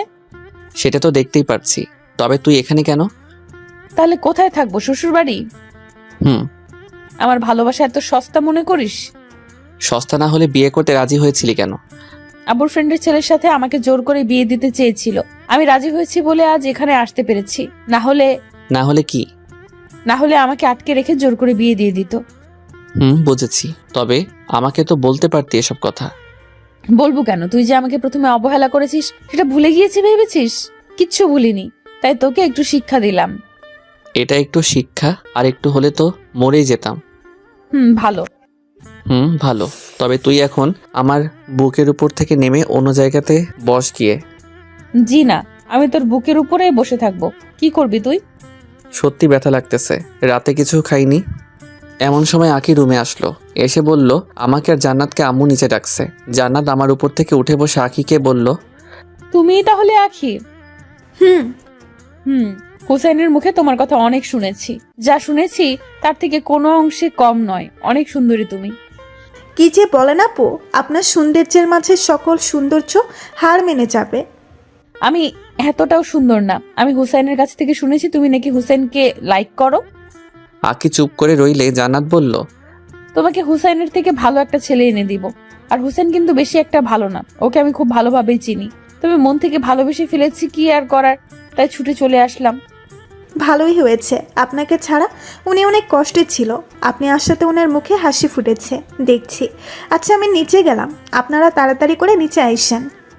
ওকে যাও, আসছি। আমি আর জান্নাত নিচে গেলাম। জান্নাত আম্মুর পায়ে সালাম করলো। আম্মু জান্নাতকে বলল, তুমি এখানে এসেছো, এটা তোমার বাসায় কি জানে? না, কেউ জানে না। তাহলে তো তাদের ফোন দিয়ে জানাতে হবে, তা না হলে তারা তো চিন্তা থাকবে। না, ফোন দিয়েন না। ফোন দিলে এসে আমাকে নিয়ে যাবে। সমস্যা নেই, এসেছো যখন নিয়ে যেতে পারবে না? আমি জান্নাতকে বললাম, চিন্তা করো কেন, আমি তো আছি, দেখি কেমন করে নিয়ে যাই। খুব ভয় করছে, আব্বু যে রাগী। সমস্যা নেই, আমি ফোন দিচ্ছি। আম্মু জান্নাতের বাসায় ফোন দিয়ে জানায়, জান্নাত আমাদের বাসায়টা জানালো। এরপর আম্মু আমাকে বলল, আচ্ছা তোরা তাহলে গল্প কর, আমি আসছি। আমি জান্নাতকে নিয়ে উপরে চলে গেলাম। উপরে এসে জান্নাত আমাকে বলল, তুই রাতে কিছুই খাসনি? খেয়েছি তো। কি খাইছিস? এই ধর সিগারেট আর নেশা জাতীয় অনেক কিছু। এসব খেয়ে কি লাভ বলতো আমাকে? জানি না।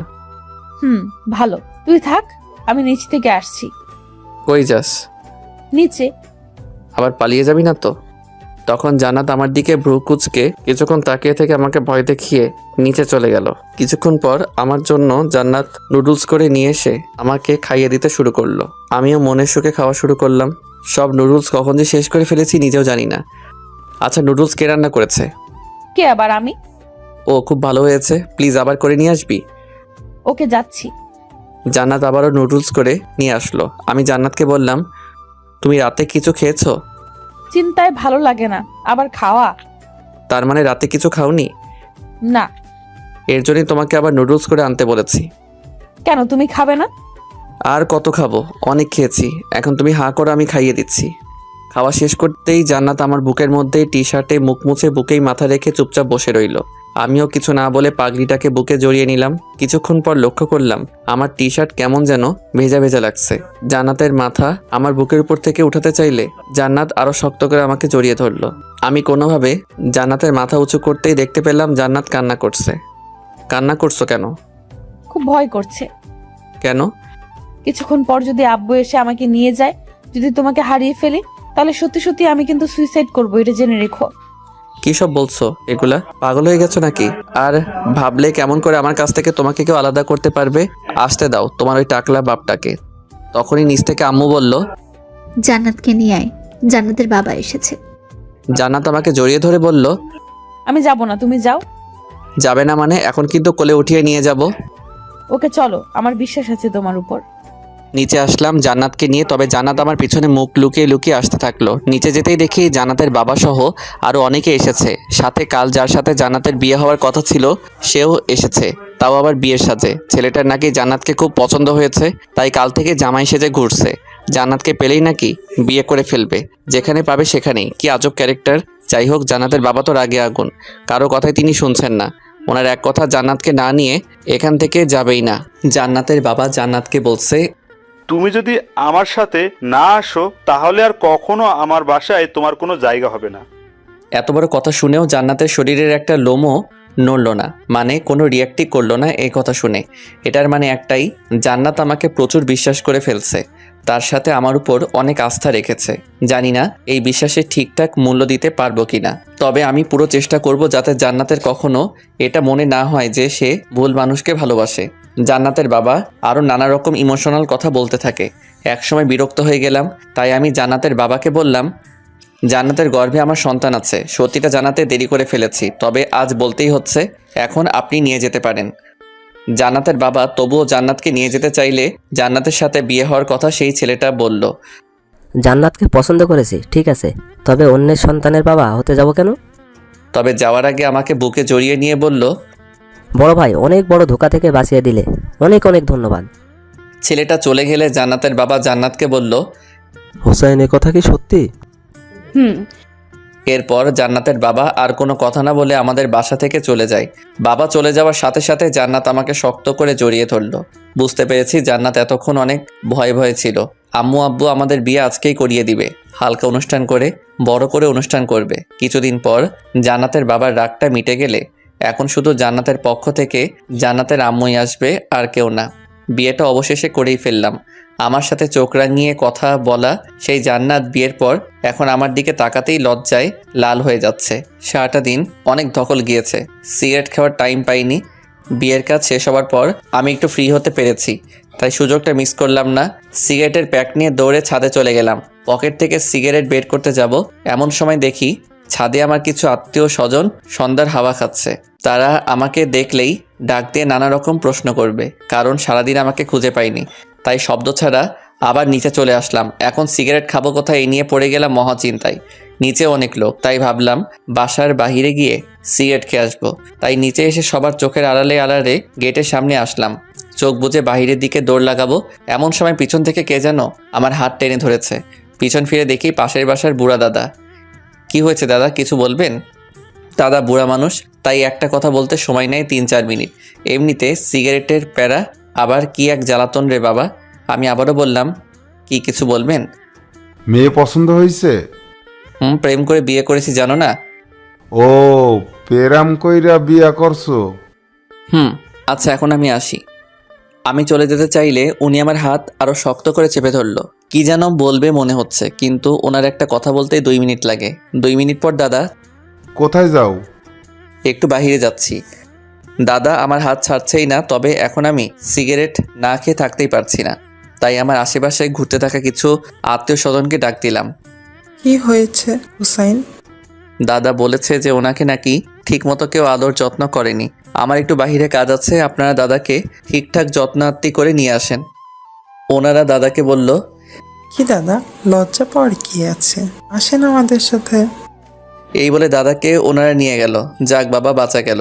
এইভাবে গেটের বাহিরে পা দিব, এমন সময় পিছন থেকে আপু বলল, কই যাস হুসাইন? এই তো একটু বাহির থেকে ঘুরে আসি। কোথাও যেতে হবে না, জান্নাত রুমে একা বসে আছে, রুমে আয়। কি আর করার, সিগারেটের অসমাপ্ত প্যারা নিয়ে রুমে প্রবেশ করলাম। রুমে গিয়ে দেখতে পেলাম জান্নাত বিছানাতে বসে আছে। আমাকে দেখেই বলে উঠল, কই গিয়েছিলে? এই তো একটু বাহিরেই। কেন? এমনি। এমনি না, নিশ্চয়ই সিগারেট খেতে গিয়েছো। ও, বুঝে ফেলেছো তাহলে। হুম। আমি তখন চুপ করে বিছানায় বসলাম। জান্নাতের কানের কাছে মুখ নিয়ে বললাম, আচ্ছা সোনা, একটা সিগারেট খেতে পারি? এত সুন্দর করে যখন ডাক দিয়েছো, তাহলে এক কাজ করো। কি কাজ? জাস্ট একটা সিগারেট খাবে, তারপর গোসল করে আমার কাছে আসবে। কেন, সিগারেট খেলে গোসল করতে হয় নাকি? হবে, কারণ সিগারেটের ঘ্রাণ আমার একদম সহ্য হয় না। কি আর করার, সিগারেট খেয়ে গোসল করে আসলাম। জান্নাত আমাকে চমকে দিয়ে বলে উঠল, হুসাইন, আমার বাবু লাগবে। মানে আমরা বাবু নেব। বাসরাত শুরুই করলাম না, বাচ্চার কথা বলছো কেন? তাহলে তুমি বাবাকে যে বললে আমার গর্ভে নাকি তোমার বাচ্চা। বলেছি, বিপদে পড়ে। তাহলে এখন আমি নিব, কারণ মা হওয়ার ইচ্ছে জেগেছে মনে। তুমি নিজেই তো বাচ্চা। এত কিছু জানি না, আমার লাগবে তো লাগবেই। বাসরাতে পাগলিটার কথা শুনে খুব হাসি পাচ্ছিল। যাই হোক, বিয়ে যখন করেছি বাসরাত তো করতেই হবে। আমি লাইট অফ করে জান্নাতের কাছে যেতেই জান্নাত আমাকে জড়িয়ে ধরলো। আমি জান্নাতের কপালে, গালে, ঠোঁটে কিস করতে থাকি। সেদিন জান্নাতের ঠোঁট নরম চকলেট ভেবে কামড় দিয়ে একটু ছিঁড়েই ফেলেছি। জান্নাত ব্যথায় চিৎকার করাতে বুঝতে পারলাম এটা কোনো চকলেট না, এটা জান্নাতের ঠোঁট। আরও অনেক কিছুই হলো, হাজব্যান্ড ওয়াইফের মাঝে যা হয় আর কি। অনেক রাত পর্যন্ত গল্প করে শেষ রাতের দিকে ঘুমিয়ে পড়ি। সকালে ঘুম থেকে উঠে দেখি জান্নাত পাশে নেই। এত সকাল সকাল কই যাবে? ঠিক তখনই আমার ফোনে একটা ফোন আসলো। রিসিভ করতেই ওপাশ থেকে বলে উঠলো, কি মিস্টার হুসাইন, ঘুম কেমন হলো? জান্নাতকে খুঁজে পাচ্ছ না তো, তাই না? জান্নাতকে পাবেও না। বড় ঝড় আসার আগ মুহূর্তে কিন্তু সবকিছু ঠান্ডা হয়ে যায়। কাল তোমাদের বাসা থেকে ঠান্ডাভাবে চলে এসেছি আজকের এই দিনটার জন্য। তুমি আমাকে চিনো না হুসাইন। যাই হোক, পারলে জান্নাতকে খুঁজে নিও। Good bye, see you. এই বলে ফোন রেখে দিল। আমাকে কথা বলার কোনো সুযোগই দিল না। বিয়ের পরদিন বউ গায়ে, বিষয়টা ভেবেই কেমন যেন শরীরের লোমগুলো দাঁড়িয়ে যাচ্ছে। আমি দৌড়ে নিচে গেলাম, আম্মুকে বললাম, আম্মু জান্নাত কোথায়? জান্নাত তোর বাবার সাথে বাইরে গেছে। উফ, মা যেতে দিলে কেন? জান্নাতের বাবা তো আজকে ঠান্ডাভাবে বলল যে বিয়ে তো হয়ে গেছে, যাই হোক এখন আমার কোনো রাগ নেই, তবে জান্নাতের দাদু জান্নাতকে দেখতে চাচ্ছে, তাই জান্নাতকে কিছুক্ষণের জন্য আমাদের বাসায় নিয়ে যাব। সমস্যা নেই, কিছুক্ষণ পরেই আবার দিয়ে যাব। আমাকে না বলে কেন গেল? জান্নাত তোর সাথে দেখা করার জন্য বারবার উপরে আসতে চাইছিল, তবে জান্নাতের বাবা বলল হুসাইন তো এখন ঘুমাচ্ছে, তো হুসাইনের ঘুম ভাঙার আগে জান্নাতকে দিয়ে যাব, সমস্যা নেই। আমি মাথায় হাত দিয়ে ফ্লোরে বসে পড়লাম। এত বড় প্রতারণা আমার সাথে হবে স্বপ্নেও কখনো ভাবিনি। চিন্তা করিস কেন, একটু পরেই দিয়ে যাবে। আর কখনো দিয়ে যাবে না, একেবারে নিয়ে গিয়েছে। কি বলিস এগুলো? আমি আর কিছু ভাবতে পারছি না। আম্মুও চুপ হয়ে গিয়েছে। বাইকটা বের করলাম, সাথে অনেক কিছু নিয়ে গেলাম, হকি স্টিক, সাথে আরও কিছু জিনিস যেগুলোর নাম বলা যাবে না। বেরিয়ে পড়লাম জান্নাতদের বাসার উদ্দেশ্যে নিয়ে। আর জান্নাতকে নিয়ে আসার সময় যে আমাকে বাধা দিবে, সোজা কথায় তাকে লাশ করে ফেলবো, সে জান্নাতের বাবা হোক বা অন্য কেউ। কারণ এত কাহিনী আর ভালো লাগছে না। জান্নাতের বাসায় এসে দেখি দরজাতে তালা ঝুলানো। আমি জান্নাতের বাবাকে ফোন দিলাম। ফোন দিতে রিসিভ করে হ্যালো বলল। মাদারচোদ, কই তুই? তোদের বাসায় তালা ঝুলানো কেন? কি সুন্দরী মেয়ে জন্ম দিচ্ছ বলে এত ভাব? এখন শুধু তোর সুন্দরী মেয়ে না, জান্নাত এখন আমার সুন্দরী বউ। আর কত বড় কলিজা থাকলে আমার কাছ থেকে বিয়ের পর দিন জান্নাতকে নিয়ে চলে গেলি? সাহস থাকলে সামনে আয়, আমি তোদের বাসার সামনে। বাবা, আমি এক গ্লাস পানি খেয়ে এসে কথা বলি। আচ্ছা বাবা, শ্বশুরের সাথে কেউ এমন আচরণ করে? তাহলে কেমন আচরণ করব? সম্মান দিয়ে কথা বলবো, তাই না? তাছাড়া কি? আমি বয়স দেখে সম্মান দেই না, চরিত্র দেখে সম্মান দেই। বিয়ের পর জান্নাতকে আমার কাছ থেকে আলাদা করে এখন সম্মান ভিক্ষা চাওয়া হচ্ছে। জামাই আমার পুরাই আগুন। ভালোভাবে বলছি, জান্নাত এখন কই আছে? ঠিকানাটা দেন, আমি গিয়ে নিয়ে আসছি। বলবো না, যা করার করো। ওকে। এই বলে ফোন রেখে দিলাম। কি করব বুঝতে না পেরে রাগের মাথায় বাইক থেকে হকি স্টিকটা বের করে জান্নাতদের বাসার জানালার গ্লাসগুলো ভাঙতে শুরু করে দিলাম। সেখান থেকে একটা কাঁচের টুকরো আমার হাতে ঢুকে যায়, সাথে সাথে অনেক রক্ত বের হতে শুরু করে দেয়। এই অবস্থায় বাইক চালাতে পারবো না, তাই এক ফ্রেন্ডকে ফোন দিলাম। এরপর ও আমাকে হসপিটালে নিয়ে গিয়ে হাতের ভিতর থেকে কাঁচের টুকরো বের করে আরও ট্রিটমেন্ট করে। অনেক হয়েছে, এবার চল তোকে বাসায় নামিয়ে দিয়ে আসি। জান্নাতকে না নিয়ে আমি বাসায় যেতে পারবো না। তাহলে এখন কি করবি? আচ্ছা, ওই টাকলার বাচ্চা মানে জান্নাতের বাবা কোথায় চাকরি করে জানিস? চিনি তো। চল তাহলে ওনার অফিসে গিয়ে খোঁজ নেই, যদি কোনো তথ্য পাওয়া যায়। তো যেই কথা সেই কাজ, ও আর আমি মিলে চলে গেলাম। জান্নাতের বাবার অফিস থেকে কোনো তথ্য পেলাম না। তারা জানায় উনি নাকি 2 দিন হলো অফিসে আসছেন না। কি আর করার, এক আকাশ পরিমাণ ডিপ্রেশন মাথায় নিয়ে বাসায় ফিরলাম। বাসায় ঢুকতেই আমার চোখ কপাল উঠে গেল, কেননা দরজাতে নক করতেই জান্নাত দরজা খুলে দিল। আমি তো পুরো অবাক, এক দৃষ্টিতে জান্নাতের দিকে তাকিয়ে রইলাম। ভেতরে আসো। আমি ভিতরে যেতেই দেখি ও মা, জান্নাতের বাবা মা সহ জান্নাতের আরও কিছু কাজিন আমাদের বাসায় আমারই রুমে বসে আড্ডা দিচ্ছে। অথচ জান্নাতকে আমি সারা শহর খুঁজে বেড়াচ্ছি। আমাকে দেখেই আম্মু বলে উঠল, বলেছিলাম না জান্নাতকে একটু পরেই দিয়ে যাবে। আমি কিছু বললাম না, কারণ রাগের মাথায় জান্নাতের বাবার সাথে অনেক খারাপ আচরণ করে ফেলেছি, খারাপ ভাষায় গালিগালাজও করেছি। ভেবেছিলাম জান্নাতের বাবা হয়তো শয়তান টাইপের মানুষ, তবে এখন বুঝতে পারলাম উনিও আমার বাবার মতোই সহজ সরল। এখন জান্নাতের বাবার কাছে ক্ষমা চাইতে হবে, কিন্তু কী ভেবে সেটা বুঝতেছি না। কেউ কিছু বোঝার আগে আমি জান্নাতের বাবার কাছে গিয়ে মাথা নিচের দিকে ঝুঁকিয়ে বললাম, আমার ভুল হয়েছে, আপনি মজা করেছেন আর আমি এটা সত্যি ভেবেছি। কারণ হলো আমাদের বিয়েটা আপনার ইচ্ছের বিরুদ্ধে হয়েছে, তাই ভেবেছি সত্যি সত্যি আপনি জান্নাতকে নিয়ে গিয়েছেন। বিয়ের পরদিন এমন কিছু হবে কল্পনাও করতে পারিনি, তাই রাগের মাথায় আপনাকে অনেক কথা শুনিয়েছি। প্লিজ আমাকে আপনার ছেলে ভেবে মাফ করে দেন। জান্নাতের বাবা তখন উঠে দাঁড়িয়ে আমার কাঁধে হাত রেখে বলল, তোমার কোনো ভুল হয়নি, ভুল তো আমার হয়েছে। জান্নাতের কথায় কাজ করে জান্নাতকেও দাদু দেখতে চেয়েছিল বলে বাসায় নিয়ে আসছি। তুমি ঘুমাচ্ছিলে, তাই আর বিরক্ত করিনি। ভেবেছি তুমি ঘুম থেকে ওঠার আগেই জান্নাতকে রেখে যাব, কিন্তু জান্নাত বলল তোমাকে ফোন দিয়ে ওসব কথা বলে পরীক্ষা নিতে চেয়েছিল। বিশ্বাস করো, জান্নাত লিখে দিয়েছিল আর আমি ওগুলো পড়ে পড়ে তোমাকে বলেছি। আমি মনে মনে ভাবলাম জান্নাতের কাছে শয়তানও হার মেনে যাবে, এটা তো সামান্য বিষয়। ও আচ্ছা, তাহলে পরীক্ষা নিয়ে কি বুঝলেন? আমি কি পরীক্ষায় পাশ করতে পেরেছি? পাস না, তুমি 100-তে 100 পেয়েছো। জানোই তো, জান্নাত ছাড়া আমার আর কোনো ছেলে মেয়ে নেই। ছোটবেলা থেকে জান্নাতের সব ইচ্ছে পূরণ করেছি, ওর বিয়েটা আমার ইচ্ছেতে দিব বলে, কিন্তু শয়তান মেয়েটা চালাকি করে ঠিক সময় বাসা থেকে বের হয়ে তোমার কাছে চলে এসেছে। তবে তোমাকে আমার খুব পছন্দ হয়েছে। শেষ কথা হলো, জান্নাত কিন্তু আমার খুব আদরি মেয়ে। আশা করব তুমি আমার থেকেও বেশি আদর করবে জান্নাতকে। অবশ্যই। আচ্ছা, আপনারা কথা বলেন। আমি জান্নাতকে নিয়ে পাশের রুমে গেলাম, কিছু কথা আছে ওর সাথে। জান্নাত যেতে চাইলো না, কারণ ও বুঝে গিয়েছিল আমি অনেক রেগে আছি, আর বারবার আমার কাটা হাতটার দিকে তাকাচ্ছিল। কি হয়েছে এটা হয়তো বলার সাহস পাচ্ছে না, তো জান্নাতকে এক প্রকার জোর করেই পাশের রুমে নিয়ে গেলাম। জান্নাতের দিকে তাকাতেই চমকে গেলাম। ঝামেলা লাগিয়ে দিয়ে এখন এমনভাবে আমার দিকে তাকিয়ে রয়েছে যেন পৃথিবীর সব থেকে নিষ্পাপ মুখগুলোর মধ্যে একটা। সরি। এত বড় ঝামেলা লাগিয়ে মাত্র 2 অক্ষরের সরি? তাহলে কি করতে হবে বলো? 2 টাকার মার্বেলের মতো বড় বড় চোখ করে তাকিয়ে না থেকে কাজের কথায় আসো। কাজের কথা মানে? মানে আমি রাগের মাথায় তোমাদের বাসার সব জানালার গ্লাসগুলো ভেঙে দিয়েছি। সো কি, তাড়াতাড়ি বলো। ওইগুলোর জরিমানা তুমি দিবে। জানি আমার বড়লোক শ্বশুর কিছু বলবে না, তবে আমার একটা সম্মান আছে না, তাই আমাকে ঠিক করে দিতে হবে। তুমি ভেঙেছো, তুমি ঠিক করে দাও, আমাকে বলছো কেন? ও হ্যালো, তোমার জন্য এসব হয়েছে?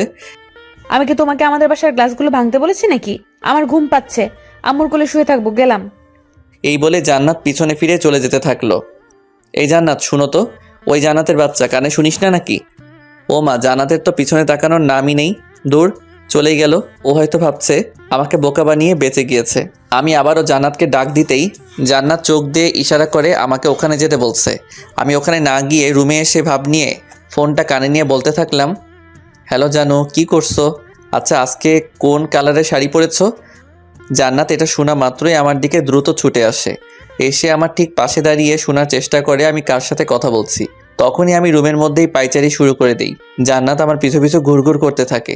হঠাৎ করেই আমার হাত থেকে ফোন কেড়ে নিয়ে দেখে কেউ ফোন দেয়নি, শুধু শুধু ভাব নিচ্ছি। তখন জান্নাত আমার দিকে ভ্রু কুঁচকে তাকালো। আমি জান্নাতকে জড়িয়ে ধরে বিছানায় শুইয়ে দিলাম। তোমার নাকি ঘুম পাচ্ছে, তো এবার ঘুমাও। তোমার কাহিনী দেখে ঘুম চলে গিয়েছে। বলতে ভুলে গিয়েছি, জান্নাতের নাকটা অনেক সুন্দর লাগে আমার কাছে, কারণ ওর যখন রাগ উঠে তখন নাকটা ফুলে যায়, মনে হয় এখনই ফেটে যাবে। জান্নাতের নাক হাত দিয়ে চেপে ধরে ওর ঠোঁটে কামড় বসিয়ে দিলাম। একটু পর জান্নাত শ্বাস নিতে পারছে না বলে আমার পিঠে চড় মারতে থাকে। তখন আমি ছেড়ে দিলাম। জান্নাত হাঁপাতে হাঁপাতে বলল, আমার আমার আমার শ্বাস আটকে মেরে ফেলতে চাও নাকি? একদমই না। তাহলে এমন করলে কেন? সকালে তুমি আমাকে ঠিক এমনভাবে মেরে ফেলতে চেয়েছিলে। কি বলো এসব? আচ্ছা, কেমন করে? অক্সিজেন ছাড়া মানুষ কি বাঁচতে পারে? না।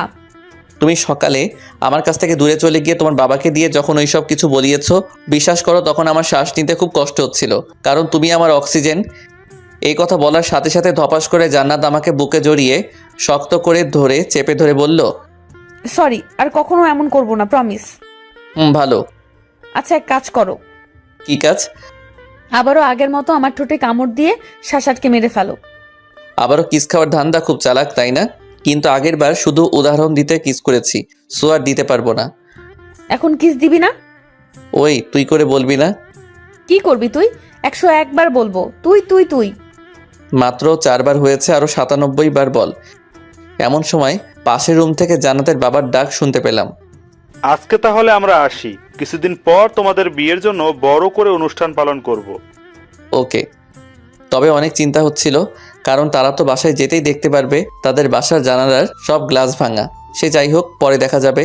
এর আগে এক ফ্রেন্ড কিছুক্ষণ আগে ফোন দিয়ে আমাকে বাইক নিয়ে যেতে বলল, বিপদে পড়ছে বলল, তাই বাইক নিয়ে বেরিয়ে পড়লাম। ফ্রেন্ড তৌফিকের কাছে যেতেই তৌফিক বলল আজকে নাকি ওর জিএফের বার্থডে, তাই আমাকে সাথে নিয়ে জিএফের সাথে দেখা করতে যাবে। আমি আর তৌফিক গেলাম। যেতেই দেখতে পেলাম তৌফিকের জিএফ সহ আরও অনেক মেয়ের উপস্থিতি। আমি তৌফিককে বললাম, তুই দেখা কর, আমি এখানেই বাইকেই বসে থাকি। কিন্তু তৌফিক আমাকে নিয়েই গেল। দেখা করার এক পর্যায়ে তৌফিকের দরকারি একটা ফোন আসে। তাই তৌফিক তাড়াহুড়ো করে সেখান থেকে চলে যায়। যাওয়ার আগে আমাকে বলল যে ওর জিএফকে বাসায় নামিয়ে দিয়ে আসতে। আমি তৌফিকের জিএফকে বললাম, আপনি নিশ্চয়ই আমার সাথে যাবেন না, তাহলে আমি আসছি, আপনি এখান থেকে সোজা চলে যান। জি না, আপনি আমাকে নামিয়ে দিয়ে আসবেন। তো কি আর করার। তবে রাস্তায় উনি বলল ওনার এক ফ্রেন্ড নাকি আমাকে পছন্দ করেছে। পছন্দ করতেই পারে, এতে এমন কি হয়েছে? যদি বলি ভালোবাসে। বিয়ে করেছি এটা তৌফিক আপনাকে বলেনি? জানি, তাই কি হয়েছে? বউ থাকবে ঘরে আর গার্লফ্রেন্ড থাকবে বাইরে, সিম্পল। আমি এই কথা শুনেই বাইক থামিয়ে তৌফিকের জিএফকে বললাম, বাইক থেকে নামেন। কেন, কি হলো আবার? নামতে বলছি, নামেন। তৌফিকের জিএফকে মাঝ রাস্তায় নামিয়ে দিয়ে বাসায় চলে আসলাম, কারণ তার কথা আমার ভালো লাগেনি। এসব টাইপের ছেলে মেয়েদের জন্য বিবাহিত অনেক সংসারের শান্তি নষ্ট হয়ে যায়। ভালো লাগতে পারে অনেকজনকে, এটা ঠিক আছে, তবে ভালোবাসতে হয় একজনকেই। বাসায় আসতেই প্রথমে জান্নাতের কাছে বসলাম, তবে আমি ওর কাছে বসাতেই ও আমার থেকে দূরে চলে যায়। কি হয়েছে, এমন করলে কেন? কার সাথে দেখা করে আসছো, সত্যি কথা বলো। আমি সব কিছু খুলে বললাম, কারণ জান্নাত আমার শরীরে অন্য কারো ঘ্রাণ পেয়েছে হয়তো। কি তীক্ষ্ণ ঘ্রাণ শক্তি, সত্যি অসাধারণ। আচ্ছা যাও, গোসল করে আসো আগে, এরপর একটা কথা বলবো। কি কথা, এখনই বলো। না, আগে গোসল করে এসো। তোমার শরীরের মধ্যে থেকে অন্য মেয়েদের পারফিউমের গ্রান বের হচ্ছে, যেটা আমার সহ্য হচ্ছে না। এখন বেশি বুঝলে লাথি মেরে বিছানা থেকে ফেলে দিব। একা তো মেয়ের সাথে দেখা করে আসছো, আবার আমার মুখে মুখে কথা। যাও গোসল করে আসো। আমি আর কিছু বললাম না, চুপচাপ গোসলে চলে গেলাম। বলতে পারেন জান্নাতের কথায় কিছুটা ভয় পেয়েছি। জান্নাত মেয়ে হলে কি হবে, ওর কিল ঘুষি লাথির যে একটা হিট, আমি আগেও ফ্রেন্ড থাকাকালীন খেয়েছি, এখনও মনে পড়ে সেই কথা। তাই আর কথা না বাড়িয়ে গোসলে চলে গেলাম। গোসল করে বের হতে দেখি জান্নাত আমার জন্য তোয়ালে নিয়ে দাঁড়িয়ে রয়েছে। আমি তোয়ালে দিয়ে ঘা না মুছে জান্নাতের শাড়ির আঁচল দিয়ে গা মোছা শুরু করে দিলাম। এই কি করছো, ভিজে যাচ্ছি তো। আচ্ছা দাঁড়াও, আমি মুছে দিচ্ছি। ফ্রেশ হয়ে একটা সিগারেট জ্বালিয়ে খাওয়া শুরু করলাম। আপনারা ভাবছেন আমার সাহস বেড়ে গেছে তাই জান্নাতের সামনেই সিগারেট খাচ্ছি, মোটেও না। জান্নাত আমাকে সারাদিনে একটা আর রাতে একটা সিগারেট খাওয়ার অনুমতি দিয়েছে। সে আমি যেখানে সেখানে খেতে পারি, তাই আমি সিগারেট খেয়ে জান্নাতের মুখের উপর ধোয়া চাড়ছি। জান্নাতের তো রাগে নাক ফুলে ফেটে যাচ্ছে। সিগারেট খেয়ে বিছানায় ধপাস করে শুয়ে পড়লাম। জান্নাতকে বললাম, তুমি যেন বলতে চেয়েছিলে, এখন বলো। না থাক, বলবো না। কেন, আবার কি হলো? আমার কোনো কথাই তো তুমি সিরিয়াস ভাবে নাও না। এখন সিরিয়াসভাবে নিব, বলো তুমি। আমার বাবু লাগবে। উফ, আবার শুরু করে দিছো। কেন? ওকে, সব হবে, আগে আমাদের বিয়ের অনুষ্ঠানটা শেষ হোক। আমার এটা ভেবেই খুশি খুশি লাগতেছে যে জান্নাতকে 2বার বিয়ে সাজে দেখব। বাপরে বাপ, জান্নাত বউ সাজলে যা লাগে, কোনো প্রকার নেশা ছাড়াই মাতাল মাতাল লাগে। আচ্ছা তুমি কি কখনো ভাবছো আমি তোমার বউ হব? তোর স্বভাব তো ছেলেদের মতো ছিল, তাই কখনো বউ কি তুই যে জিএফ হবি এটাও কখনো ভাবিনি। শয়তান কোথাকার, আমার স্বভাব ছেলেদের মতো কখন ছিল? ছেলেদের মতো হাতা কুচিয়ে শার্ট পরতি, টি শার্ট সাথে প্যান্টও পরতি। আরও কিছু বলবো? না থাক, আর কিছু বলতে হবে না। কেন হবে না, বলি না। আচ্ছা এখন তো তোর বউ, আর অন্য সব মেয়েদের মতো সবসময় শাড়ি পরি, আর সংসারীও হয়ে গেছি, বুঝিস না? সব ঠিক আছে, তবে আবার সংসারই কবে হলে? আমি নিজেই তো সংসার কি জিনিস বুঝি না। তোর বুঝতেও হবে না। এখন নিচে যে আম্মুর কাজে সাহায্য করো, না হয় আমার সাথে চুপচাপ শুয়ে থাকো, দুষ্টামি করতে পারবা না। আম্মুর কাজ শেষ করেই আসছি, এখন তোমার সাথে ঘুমাবো। জান্নাত আমার পাশে শুয়ে আমার উপরে ওর পা তুলে দিল। আমি কিছু বললাম না, কারণ রাতে তো ওর উপরেই আমি শুয়ে থাকি, ও তো জাস্ট পা তুলে দিছে। আমি ঘুমিয়ে পড়লাম। তবে কিছুক্ষণ পর লক্ষ্য করলাম, ও মা, জান্নাতের পুরা বডি আমার উপরে দিয়ে আমার বুকে মাথা রেখে মজা করে ঘুমাচ্ছে। ভালোই লাগছিল, একটু চিকনা মেয়ে তো, তাই মনে হচ্ছিল না কেউ আমার উপরে আছে। তো দেখতে দেখতে মাঝে কিছুদিন চলে যায়। কাল আমাদের বিয়ের অনুষ্ঠান, কিন্তু এখনো পর্যন্ত জান্নাতকে কোনো শপিং করে দেইনি। জান্নাতও কখনো বলেনি। আমি জান্নাতকে বললাম, চলো তোমাকে শপিং করিয়ে দিয়ে বাসায় দিয়ে আসি, কাল আমি যেয়ে সেখান থেকে তোমাকে নিয়ে আসবো। শপিং করা লাগবে না, আমার অনেক কাপড় আছে। তো কি হয়েছে, চলো তো। জান্নাতকে নিয়ে শপিং করতে গেলাম, তবে জান্নাতের কোনো কাপড় পছন্দ হচ্ছিল না। আমি জান্নাতের জন্য কিছু শপিং করেছি আমার নিজের পছন্দের, কিছু বলতে অনেকগুলা, কারণ যা দেখি সব ভালো লাগে। সব কাপড়েই জান্নাতকে সুন্দর দেখায়। জান্নাত আমার জন্য কিছু জিনিস নিয়েছে, তবে ও ওর নিজের জন্য কিছুই নেয়নি। ও আমাকে বলে ওর নাকি কিছুই পছন্দ হচ্ছে না। আমি ওর জন্য যেগুলো কিনেছি ওগুলো ছাড়া। সেদিনের মতো শপিং শেষ করে জান্নাতকে তার বাড়িতে রেখে আসলাম। রেখে আসার সময় জান্নাত অনেক কান্না করছিল। বলে কিনা আমার সাথে থাকতে থাকতে আমার প্রতি আসক্ত হয়ে গিয়েছে। আমাকে ছাড়া এক রাত থাকা নাকি জান্নাতের কাছে 1 মাসের সমতুল্য। জান্নাতকে অনেক বুঝিয়ে রেখে আসলাম, তবে ওর শর্ত ছিল সারা রাত আমার সাথে ফোনে কথা বলবে। বাসায় এসে ভাবলাম জীবনে অনেক বিয়ে দেখেছি যারা বিয়ের সময় বউকে প্রাইভেট কারে এমনভাবে নিয়ে আসে যেন কিডন্যাপ করে নিয়ে আসছে। তবে আমার চিন্তাভাবনা অন্যরকম। বউকে নিয়ে আসবো বাইকে করে, বউয়ের থাকবে খোলা চুল যাতে আমি বাইক চালাতে সময় তার চুল বাসাতে উড়ে উড়ে আমার মুখে হালকা করে আসতে পড়ে। হ্যাঁ, প্রাইভেট কার থাকবে ঠিক আছে, তবে আমার বাইকের পিছনে। জান্নাতদের বাসায় আমি বাইক নিয়ে ঢুকলাম। আমার ফ্যাশন দেখে সেখানে থাকা মেয়েগুলো হা করে তাকিয়ে রইল। আমার পিছন পিছন অনেকগুলো প্রাইভেট কার ঢুকলো, সবগুলো সাদা গাড়ি। আব্বুকে বলেছিলাম গাড়ি যেন সব এক রঙের হয়। এমন সময় দেখতে পেলাম জান্নাত দৌড়ে আমার দিকেই আসছে। এসে সবাইকে চমকে দিয়ে আমাকে জড়িয়ে ধরলো। এই কি করছো, ছাড়ো প্লিজ, সবাই দেখছে তো। দেখো কিংসটেরা, তো আমার কি? তুমি কাল রাতে কথা বলতে বলতে ঘুমিয়ে পড়েছিলে, তাই সারা রাত ঘুমাতে পারিনি। সারাক্ষণ শুধু তোমার কথাই ভেবেছি। সরি। বিয়ের অনুষ্ঠান ভালোভাবে সম্পন্ন হলো। সো আমার ছোটবেলা থেকে যে ইচ্ছেটা ছিল বউকে বাইকে করে নিয়ে আসবো, আজ সেটা সফল হলো। জান্নাতকে বউ হিসেবে পেয়ে সত্যি আমি অনেক খুশি। তবে জান্নাত আমাকে পেয়ে আমার থেকেও বেশি খুশি হয়েছে। কিছুদিন পর হয়তো জান্নাতের একমাত্র আবদার রাখতে জান্নাতকে বাবু উপহার দিতে হবে। জান্নাত আমার কাছে এই আবদারটা ছাড়া আর কিছুই চাইনি, তাই যত তাড়াতাড়ি সম্ভব এটা পূরণ করব। জান্নাত আমার বেস্ট ফ্রেন্ড থেকে এখন আমার বউ। ইচ্ছে আছে এভাবেই জান্নাতকে ভালোবেসে আগলে রাখবো সারা জীবন।